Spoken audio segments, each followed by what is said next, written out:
it seems like this long-term view that you've maybe, if you've always had or been able to adopt, like has really had a big impact on just your life and your business and everything. And I think that is definitely a view that for myself, I've been trying to incorporate more into looking at things in the bigger picture and that long term, like whether it's when you're 80 years old and looking back, or whether it's a 10-year plan, just understanding like today I'm just going to do what I can to improve however marginally much that is. But over 90 days, over 1 year, over 2, 3, 4, however many years, that's going to be huge. And it's kind of hard to take. Maybe you can expand on this a little bit better. Are we wired to think short term?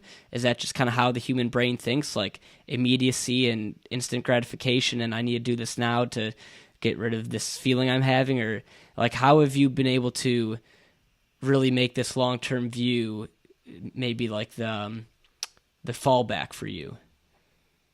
Yeah, it's cool, man. Because like when you look at like the neuroscience of it, we are absolutely wired for the short term.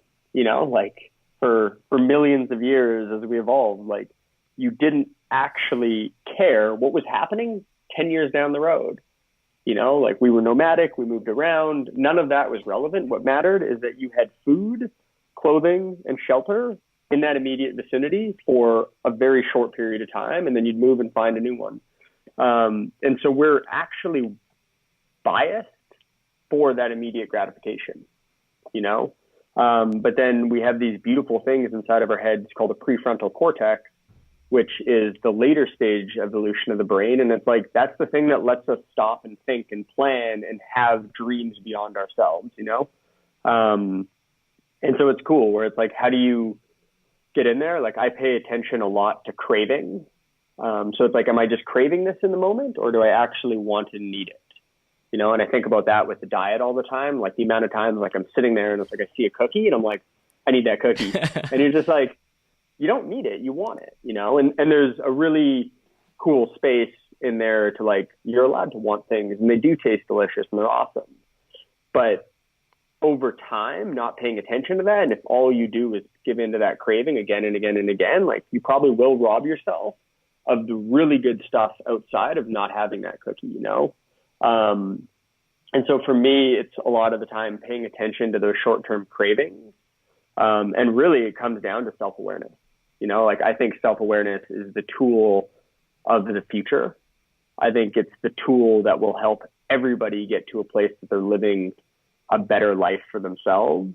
And I think it's really the mechanism that is going to push all of us to start to actually respect other people and their own choices. Because when you understand that you have your own personal preferences and biases, and you're aware that you have those, it becomes a lot easier to accept somebody else and the fact that they have them. And so for me, like, it's really, where am I being self-aware? Where am I not being self-aware? And then trying to surround myself with other people who can act as mirrors, you know, because it's one thing to say that I do all this stuff. It's another thing to actively have somebody outside watching me, calling me out on my immense amount of bullshit that pops up here and there, you know?